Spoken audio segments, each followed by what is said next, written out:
ইতালির আজকের নিউজ।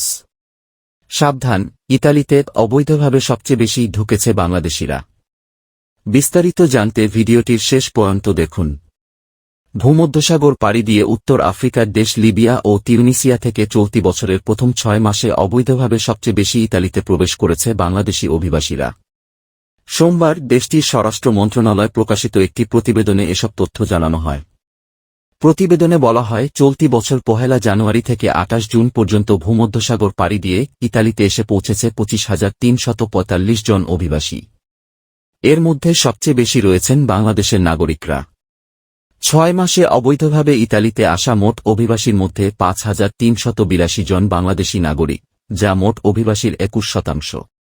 তালিকায় এর পরের অবস্থানে রয়েছে পশ্চিম এশিয়ার যুদ্ধবিধ্বস্ত দেশ সিরিয়া। প্রতিবেদন অনুযায়ী চলতি বছরের প্রথম 6 মাসে অবৈধভাবে ইতালিতে আসা মোট অভিবাসীদের মধ্যে 3,692 জন সিরিয়ার অভিবাসী, যা মোট অভিবাসীদের 15%। এছাড়া আফ্রিকার দেশ তিউনিসিয়ার রয়েছে 3,219 জন, যা মোট অভিবাসীর 13%। গিনির রয়েছে 2,001 জন, পাকিস্তানের 978 জন, গাম্বিয়ার 883 জন, মালির রয়েছে 852 জন, সুদানের 846 জন এবং আইভরি কোস্টের রয়েছে 692 জন। প্রতিবেদনে আরও বলা হয়, এবছর মোট অভিবাসীদের মধ্যে অভিভাবকহীন অপ্রাপ্তবয়স্ক শিশুর সংখ্যা 3,418 জন। গত বছর এ সংখ্যাটা ছিল 18,820 জন।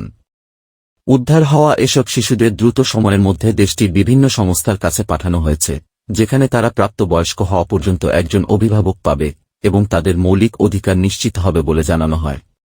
প্রতিবেদনের বিষয়ে বাংলাদেশ কনস্যুলেট জেনারেল অফিসের কনসাল MJH জাভেদ বলেন, দূতাবাস ও কনস্যুলেট অফিস মাঝে মধ্যেই অবৈধভাবে বিদেশে পাড়ি দেওয়া সহ বিভিন্ন সমস্যা সমাধানের জন্য প্রবাসীদের নিয়ে সচেতনতামূলক সভার আয়োজন করি। তবে বাংলাদেশে পররাষ্ট্র মন্ত্রণালয়ের নির্দেশনায় বিভিন্ন এলাকাতে গিয়ে এরকম সচেতনতামূলক সেমিনারের আয়োজন করেছে, যাতে তারা অবৈধভাবে বিদেশে পাড়ি না জমায়। মিলানে বসবাসরত বাংলাদেশি অভিবাসন বিশেষজ্ঞ মাহফুজুর রহমান বলেন, অবৈধ অভিবাসন বন্ধ করতে বাংলাদেশের নির্দিষ্ট কিছু এলাকায় সচেতনমূলক পদক্ষেপ নিতে হবে। সাধারণত যেসব এলাকা থেকে বেশিরভাগ মানুষ অবৈধভাবে ইতালিতে আসে, সেসব এলাকায় এই সেমিনার করা উচিত। এদিকে সম্প্রতি ইতালির স্বরাষ্ট্র মন্ত্রণালয়ের করা এক তালিকায় বাংলাদেশকে নিরাপদ দেশ হিসেবে অন্তর্ভুক্ত করা হয়েছে।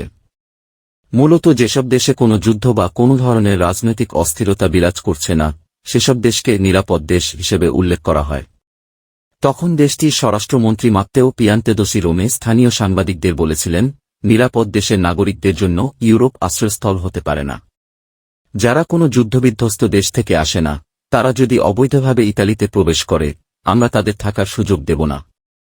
এবছর 2-4 জুন দেশটির পররাষ্ট্র ও আন্তর্জাতিক সহযোগিতা বিষয়ক সচিব রিকার্ডো গুয়ারিগলিয়া বাংলাদেশে সফরকালে বাংলাদেশের পররাষ্ট্রমন্ত্রী হাসান মাহমুদের সঙ্গে সাক্ষাৎ করেন। আলোচনায় বৈধপথে দক্ষ শ্রমিক নেওয়ার ইচ্ছা কথা জানায় ইতালি। এদিকে যদি অবৈধ বাংলাদেশি অভিবাসী ঠেকানো না যায়, তাহলে দেশটির শ্রমবাজারে বাংলাদেশ হুমকির মুখে পড়ার আশঙ্কা করেছেন প্রবাসীরা।